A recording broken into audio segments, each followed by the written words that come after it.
Countdown for blast off. X minus 5, 4, 3, 2, X minus 1, fire.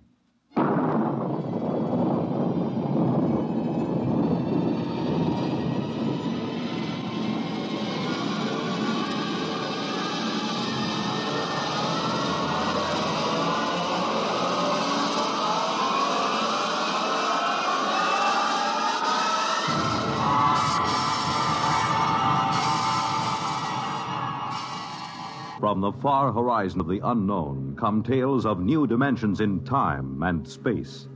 These are stories of the future, adventures in which you'll live in a million, could be years, on 1,000 maybe worlds. The National Broadcasting Company, in cooperation with Galaxy Science Fiction Magazine, presents X minus 1.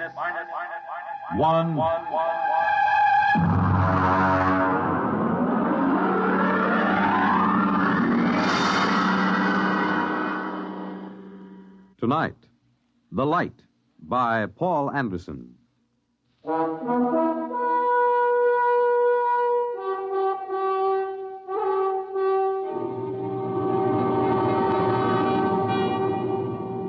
Now, X minus 1, and tonight's story, The Light. You really should feel highly honored, Professor. You're the only person I've been allowed to tell this to. And, of course, there's a good reason why you're being permitted to hear it. Why? I think you'll see why before I've finished. We're not a gang of power-nutty militarists, you know that. Personally, I'd like to tell it to the whole world, but it could very well touch off a war, and a war would mean the absolute end of civilization. There's one thing you should understand right from the start.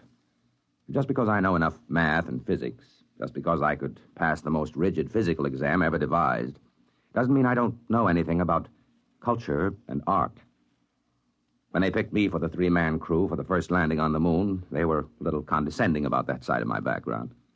Baird, the skipper, and Hernandez, the engineer, the other 2 members of my team, were a little leery of me just because I could talk about art every now and then. They needn't have worried. Once we left the space station and got into orbit, we didn't have much to do for several days but talk. Look at it. From this distance, you'd swear the Earth was uninhabited. It's hanging like a big sapphire in the inky black. Poetry. Don't you ever quit spouting it.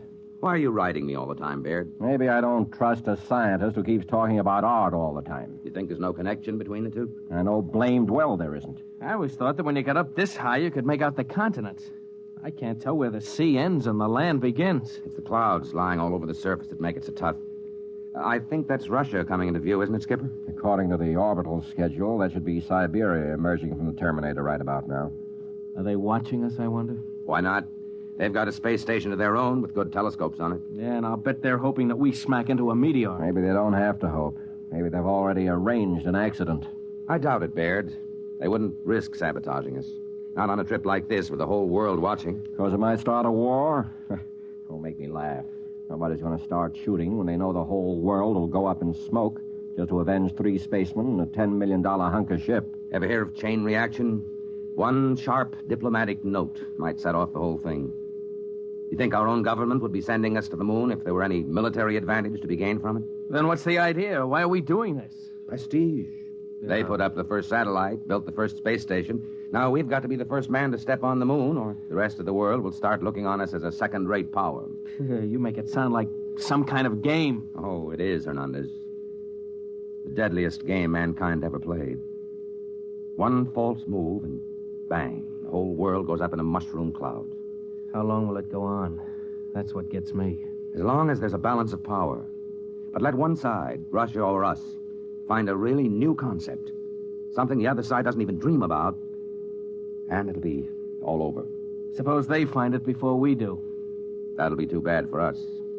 The Cold War will be over, and so will we. Why don't you shut up, the two of you? You both talk too much. It was the wrong thing to say, I knew, out there in the great quiet night. We shouldn't carry our little hates and fears and greeds out beyond the sky and into space. Or perhaps the fact that we can be burdened with them and still reach the moon shows that man is bigger than he knows. I couldn't say. Anyhow, as the whole world knows, we made it. Our landing site hadn't been chosen exactly, but as you know, Professor, we came down at the foot of the lunar Alps, not far from the crater Plato. We felt no sense of pioneering when we touched down. We were tired and tense. It was merely a hard, breakneck job.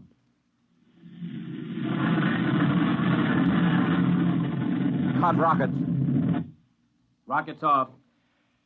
Well, gentlemen, we're on the moon. Can we open the viewports? I want to see this. Go ahead, I'm bushed. Look at that. That light. I didn't realize it would be so bright. It's a cold, eerie light. It's not like our deserts on Earth. They aren't as bright or as dead. All right, that's enough gawking. Our orders are to draw lots to see who's first on the moon. All right, Hernandez, you draw first.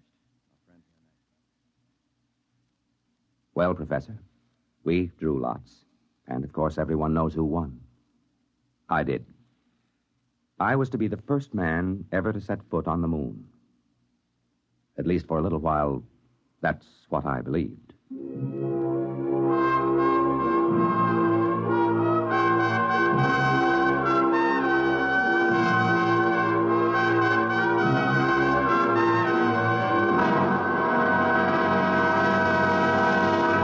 You're listening to The Light, tonight's attraction on X-1.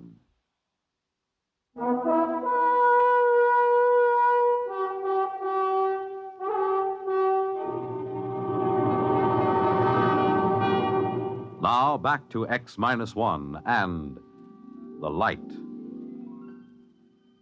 We were in heavy spacesuits, of course, and it wasn't any too easy to move about, even with the light gravity of the moon. I stepped out of the airlock first, followed by Baird. I just stood there in the shadow of the ship, looking at the weird light, lost in wonder. I don't know how long I stood there before Baird spoke to me. Well, go ahead. Go ahead, what? Make the speech. You're the first man on the moon. You mean that prepared speech they gave us? No, thanks. We've got to make it. What's the matter with you? Your job to make the speeches. This is mutiny, you know. I ordered you to make it. I could make a suggestion. Why don't you write in the log that the speech was made and let it go at that? Judas Priest, man. All right. But if this ever gets out... It's our secret, Captain. Consider the speech made. Well, what do we do now? You start gathering rock samples. I'm going to take pictures. Come on the double. So we went to work. I gathered some samples, and each time I did, I left a little mark in the dust on the surface. The traces I left would probably last until the sun burned out. It seemed like an act of desecration, though the landscape was ugly enough. No, that's not true. It wasn't ugly, only alien. You know, it was several hours before I could really begin to see anything. I mean, it took that long for my brain to start registering in this strange, eerie place. I remember pausing to rest a minute while I watched Baird making adjustments on his camera lens and snapping various bits of landscape. Yeah, that ought to be a good one. You know, Baird, the thing that gets me is the light. It's no trouble. I'm using an F8 exposure this time. I mean, the quality of it. It isn't like anything I ever saw on Earth. I wonder if it can be photographed. Of course it'll photograph. You know, in a way, it reminds me of that weird brass-colored light you get just before a storm on Earth. But it isn't the same either. Well, I think I'll try an F11 setting. What I mean, though, Baird, is I don't think you can get the feel of this light in a picture. What you'd need for that is such a painter as hasn't lived for centuries. Rembrandt? No, it's too harsh a light for him. Cold light that's somehow hell-hot. Will you shut up? You and your blasted Renaissance?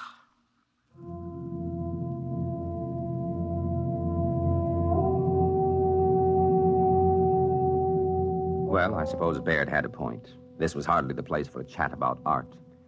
We went back to the ship after that, had a meal and a nap before setting out for more explorations. We decided to take a look at the Plato crater, and conditions were right for it, so we set off, all three of us this time. I won't describe the walk in detail. I can't. It wasn't simply the landscape and the lighting. On the moon, your weight is only 1/6 as much as it is on Earth, while the inertia remains the same. It feels almost like walking underwater. But you can move very fast once you get the hang of it. After a while, we reached the crater wall, climbed it, and stood looking down. Then Hernandez saw something and let out a yelp that almost split my ear when I heard it on the speaker in my helmet. Hey, look! What's the matter? What happened? There, in the floor of the crater, that mist. Yes, I see. Then they were right. Who? What are you talking about? The astronomers. They thought they saw something that looked like a mist in some of the big craters. They're right. It's right in front of our eyes. I thought there was no atmosphere here. How could there be mist? Maybe there's some kind of water table down on the floor of the crater. Hey, get back here. I want to go down for a closer look, Baird. And break your leg so we have to carry you home? No dice. You stay here. We've got to find out. He couldn't break anything wearing that space suit. They're like armor. Stay here. I'll have your court-martial. Oh, Skipper, have a heart. Yeah, come on, Skipper. We've got to find out what that stuff is. In the end, we convinced Captain Baird, but he insisted we rope ourselves together before we made the descent. It was agonizing work getting down the lip of that crater, but we made it. We stood there silently on the floor of the crater, bathed in a cold, golden-white radiance. There's never been such a light on Earth. It seemed to pervade everything, drenching us cold and white, like silence made luminous. It was the light of nirvana. And somewhere, somehow, I had seen it before. I stood there unable to speak until another yell from Hernandez brought me to my senses with a wrench. Oh, no. It can't be. Now, what's the matter, Hernandez? Look there in the dust of the crater. Look and tell me I'm crazy. Good Lord. Footprints. Footprints of a man. Who? There's only one other country on Earth that could send a spaceship to the moon yet. Yes, Hernandez. Russians. Are they still here, I wonder? We can't tell by staring at the tracks. They could be 5 hours old or 5 million years. But why haven't they told the world? Why haven't they been bragging about it? Why do you think? You mean they've found something of vital military importance? Look up at the Earth. Maybe right now they're planning their next move. The last move. I don't believe it. They couldn't have done it. They couldn't have kept it secret. Why not? They could have taken off in a black ship when our space station was on the opposite side of the planet. How would we know? Come on. Where? Back to the ship, of course. They'll have to know about this in Washington immediately. If they find out we know their secret, that could be enough, Baird. That could trigger the war. I've got a code. Are you sure it can't be broken? That it already hasn't been broken? Shut up, you troublemaking whelp. Let me alone. Just the same, Skipper, we better follow those tracks. See where they lead to. We didn't bring any weapons. I'd be surprised if they were as careless. Baird, listen to me. All right, court-martial me later if you want, but listen. We can't just go back to the ship, never knowing for sure what these footprints are and who left them. How much looking can you do? In less than 1 hour, the sun will sink behind the lip of the crater. When that happens, it's going to get cold. Colder than anything you've ever imagined. I've got a heating unit in my suit. Good for 20 minutes at the most against a cold like that. Barely time to get back to the ship. All right. I'll take the chance and get back in time. But let me follow those footprints, Baird. It's your duty to let him, Baird.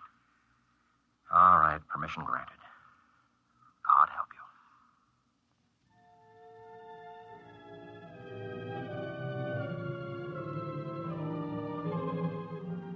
Baird and Hernandez, still roped together, climbed the crater side and disappeared, leaving me alone, staring at the hobnail boot footprints of a man. I had to work fast, knowing that the sun would soon disappear and the awful cold begin. I went on, following the steps in the still, lifeless dust of the moon. At last, I came to the place I was looking for. It wasn't much to see. There was a long track of plowed dust and a chipped stone where something had landed and taken off again. And this was the astonishing thing, there was no sign of a rocket blast. A few scars where a pick had removed samples, footprints, and that's all. Someone, sometime, had landed here without rockets and had never told anyone about it. I looked up at the sky, saw the ruddy speck of Mars, and felt cold. Had the Martians beaten us to our own moon?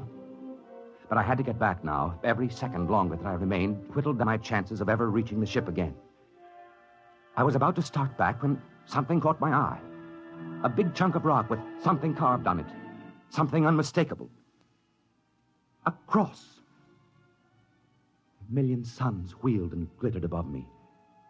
Then I knew. I remembered where I had seen that weird light which remained on the wall at sundown. And then I knew the truth. I turned and started to run for the ship.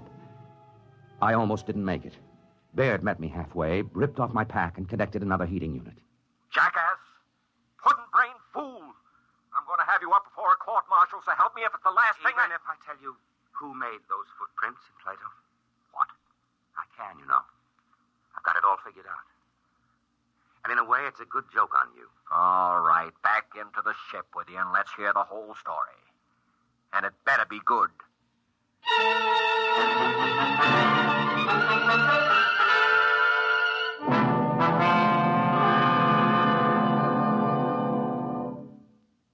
Of course, intelligence has been working night and day ever since we returned and made our report. They know we were telling the truth.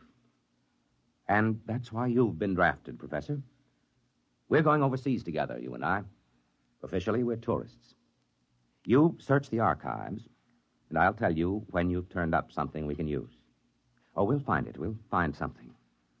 It couldn't have been done by rockets, you see. Even if the physics had been known, which it wasn't. The chemistry and metallurgy wasn't there. But there was something else. Anti-gravity? Maybe. Whatever it is, when we find it, the Cold War will be over and we'll have won.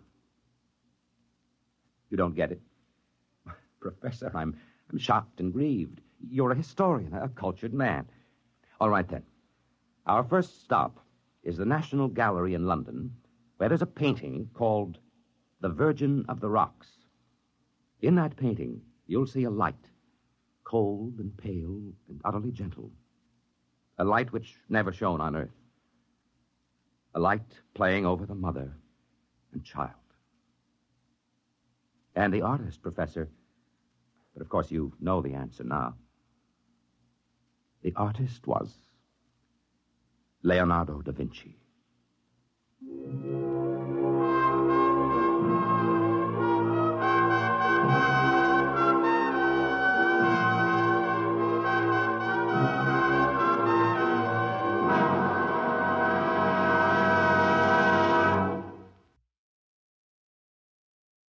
You have just heard X-1, presented by the National Broadcasting Company in cooperation with Galaxy Science Fiction Magazine, which this month features the conclusion of an exciting two-part serial, Wolfbane, by Frederick Pohl and C.M. Kornbluth. Read it in Galaxy Magazine on your newsstand today. X-1 has brought you The Light, a story written by Paul Anderson and adapted for radio by William Welch. Featured in our cast were Carl Weber as the narrator, David Kerman as Captain Baird, and Bob Hastings as Hernandez. Your announcer, Fred Collins. X-1 was an NBC Radio Network production.